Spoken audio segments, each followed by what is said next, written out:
Hi everyone! Welcome back to my channel. Dami channels. Welcome back to my channel, and to those who are new to my YouTube channel, welcome po sa inyo. My name is Demie Jane. Today's video, I'm gonna show you guys how I cook my bean sprouts with tofu. So I did already fry the tokwa, the tofu in English. So what I'm gonna do is, igigisa ko lang silang dalawa. I'll just show you how I mix it, how I tinitimplahan yung ginisang tokwa ko with bean sprout, toge in Tagalog. I did learn cooking this ulam from my cousin, and hi ate! If you're watching, hi! So let's get started! So I did already on the pan. So, pinainit ko na yung mantika. What I am gonna do is... Oh, wait! I want to show you guys first kung ano yung mga ingredients. So, I have the bean sprout, toge, and I have tokwa. I have onion, white onion. You can guys use the purple one, the red one. I don't know what color it is, but it's okay as long as it's onion. And I have carrots.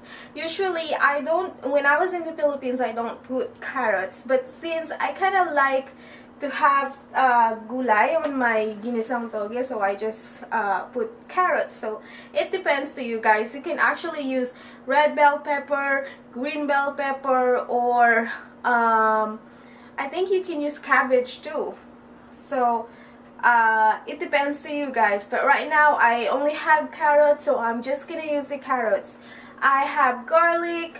1 clove is okay because I'm gonna use the garlic powder, and I have a beef cubes. So it's up to you guys if you guys want to use seasoning or whatever, but I just kind of want to use the beef cube instead of seasoning.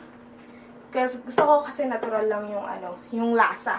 So I have a peppercorn, black peppercorn, and I have garlic powder, and also I am gonna put dato puti soy sauce para magkalasa yung toge natin. So let's get started. Gisa na natin yung onion. I mean, actually first is garlic. Igisa natin tong garlic. Make sure painitin nyo yung kawali. Already fried the tokwa kasi it's gonna take forever kapag i-film ko. So, I just fry it. It's so easy. It's just like you're frying your egg. So, I don't have to show it.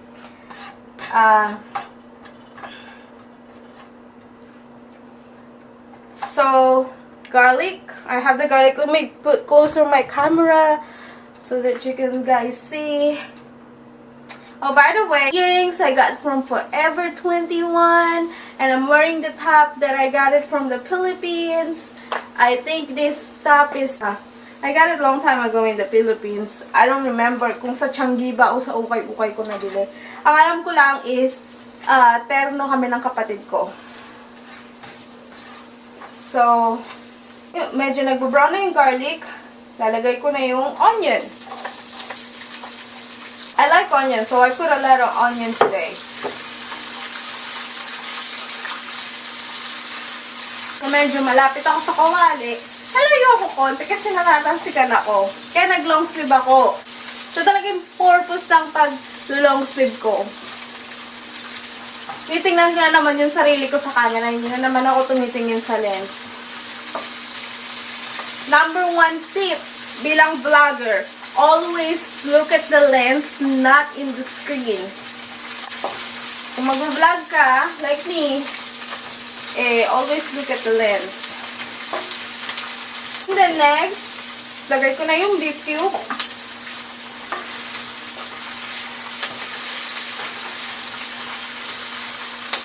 By the way, medyo malalaki pala yung slice ng tofu. I like it that way. Tsaka nahirapan kasi akong nahiwain siya. Sobrang soft. And ayokong masira yung korte ng tokwa. medyo malaki yung slice niya. Kakainin rin naman. So, okay lang. And then, carrots.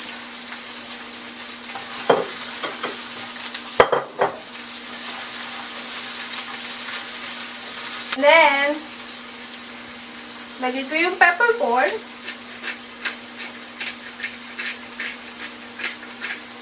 So, medyo dinamihan ko yung peppercorn. Kasi gusto ko medyo spicy. And then, garlic powder. That's why I only have 1 clove garlic. Because I have garlic powder. So, nagdadagdag lasa din siya kapag garlic powder yung nilalagay natin. And then, I'm gonna open this bean sprout. And then, maybe half of this.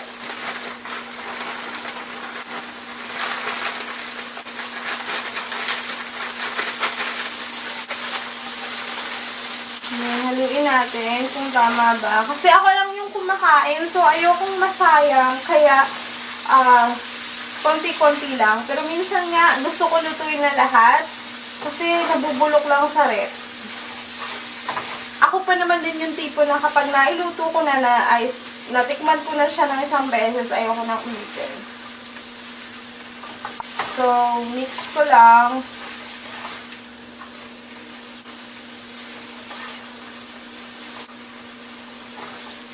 Ewan ko lang kung asawa ko kakainin niya to. Kasi one time tinanong ko siya nung pumili nga ako ng Tokwa. He likes to eat tofu. And he said, no, it's ew for him, like the liver. Because sometimes I cook adobong atay and he don't like it. So, I don't know, but since meron akong gulay, baka kumain. Lalagay tayo ng soy sauce. It depends to you kung gaano karami ang gusto mo. Ako kasi gusto ko medyo masabaw. So, maglalagay ako ng siguro, di kasi ako mahiling magsukat-sukat eh. Lagi ko lang tinatansya.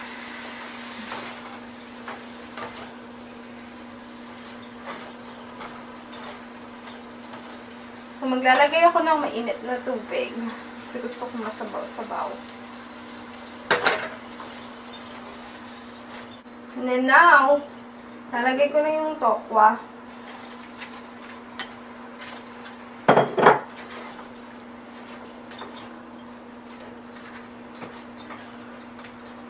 And also, meron din pala akong extra tokwa dito na nasunog. Ilalagay ko na rin siya, pero hindi naman talaga siya sunog na sunog. Pinakita ko lang yun kasi yun yung presentation. So, ito na yung itsura ng aking tokwa. Hindi pa siya finish. But gusto ko lang ipakita ng close-up. So, ito na yung itsura. And I guess, hihintayin na lang natin siyang yung toge lumambot. At yung tokwa is magkaroon ng lasa.